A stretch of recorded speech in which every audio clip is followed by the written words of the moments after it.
Friends, आज मैं आपको एक्यूप्रेशर से बताने जा रही हूँ जिन लोगों को वर्टिगो और हेडेक हो रहा है, यानी चक्कर भी आ रहे हैं और सिर दर्द भी हो रहा है। अब चक्कर क्यों आ रहे हैं, सिर दर्द क्यों हो रहा है, पहले तो रीज़न देख लीजिए। चक्कर आने के रीज़न बहुत सारे होते हैं, जैसे कि बीपी का डिस्टर्ब होना, या तो हाई हो जाएगा या लो हो जाएगा, ठीक। तो उसके साथ सिर दर्द भी हो रहा है, या फिर आपकी हीमोग्लोबिन कम है तो चक्कर भी आएंगे, सिर दर्द भी होगा क्योंकि ब्रेन को ऑक्सीजन नहीं मिली। अब ये भी हो सकता है कि आपकी विटामिन डी की कमी हो रही हो तो चक्कर भी आएंगे, सिर दर्द भी होगा, क्योंकि तब भी ब्लड का जो सर्कुलेशन है ब्रेन तक नहीं पहुंचेगा, जिसके विटामिन डी की ज़रूरत होती है। तो विटामिन डी अगर नहीं पहुंचेगा बॉडी में तो चक्कर भी आएंगे और सिर दर्द भी होगा। कोई चीज़ की डेफिशिएंसी होना, चक्कर आना और सिर दर्द भी होता है। अब किसी को आयरन की डेफिशिएंसी है तब भी ऐसा हो सकता है, या फिर किसी ने लंबे टाइम तक कुछ नहीं खाया है, गैस बन गई है जिसकी वजह से उसकी बॉडी में न्यूट्रिशन की कमी हो गई और चक्कर आने लग गया और सिर दर्द होने लग गया, ठीक है। या फिर सर्वाइकल जो वर्टिब्रा होती है, जो नेक के पास की स्पाइन की हड्डियाँ बोन होती हैं, उसमें अगर कोई प्रॉब्लम है, जैसे कि ऑस्टियोफाइट्स हो गए। ऑस्टियोफाइट्स यानी हड्डी बढ़ना, अगर वहाँ की हड्डियाँ बढ़ गई हैं यानी ऑस्टियोफाइट्स हो गए हैं तो उसकी वजह से नर्व कंप्रेस होगी। तो ऑस्टियोफाइट्स की वजह से नर्व कंप्रेस होगी और फिर वर्टिगो और हेडेक होगा, यानी चक्कर भी आएंगे, सिर दर्द भी होगा।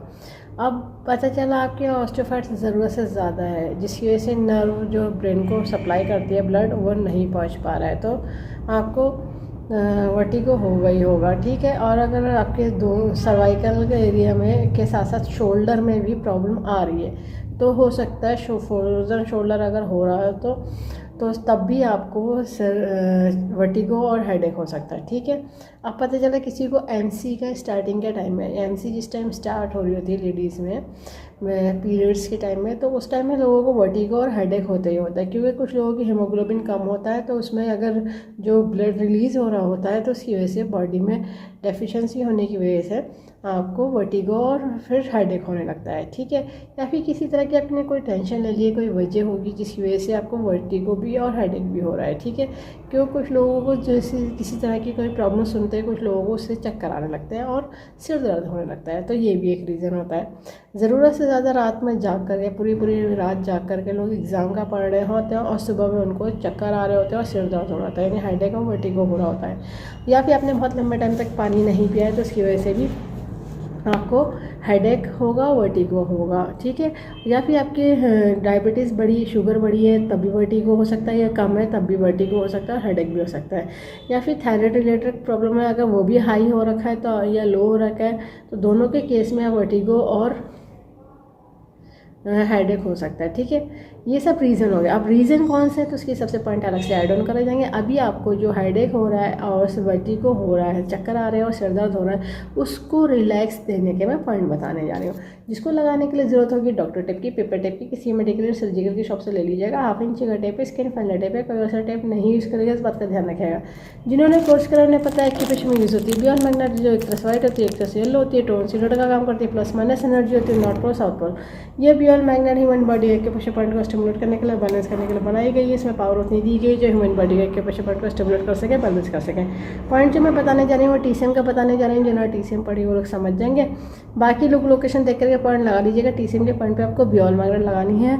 जिनको कलर की नॉलेज है वो लोग कलर लगा सकते हैं, पर ध्यान रखिएगा जो लोग कलर लगाएंगे उसके ऊपर अगर पानी लग गया, पसीना आ गया तो उस कलर को पॉइंट पर रीअप्लाई कर लीजिए, वरना वो पॉइंट फंक्शन नहीं करेगा, ठीक है। और जो लोग कलर लगाएंगे पॉइंट का तो उस पर मैग्नेट ना लगाए, या तो कलर से ट्रीटमेंट कर ले मैग्नेट से। मैं आपको सिर्फ टोटली मैग्नेट से बताने जा रही हूँ। तो देखिए ये 2 पॉइंट आएंगे मिडिल फिंगर है। मिडिल फिंगर जो बीचों बीच मेरिडियन चल रही होती है इसको कहते हैं गॉल ब्लैडर की।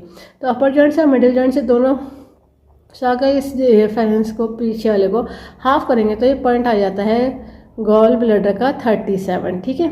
और इसी अपर जॉइंट से नेल की तरफ बढ़ेंगे तो यहाँ पे बीच में आ जाता है पॉइंट गॉल ब्लैडर का 42। ये 2 पॉइंट करने होंगे सीडेड। सीडेड करने का तरीका रहेगा बियॉन्ड मैग्नेट पेपर टेप में से जब येलो विजिबल होती है तो इसको कहते हैं सीडेड। इसका अपोजिट कलर जो आ जाएगा आपका स्किन पे कलर आ जाएगा, ठीक है।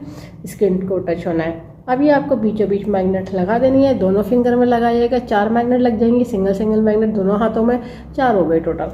12 से 14 घंटे लगा कर रखिए, डेली लगाइए। जब तक कि आपकी प्रॉब्लम सॉल्व ना हो जाए।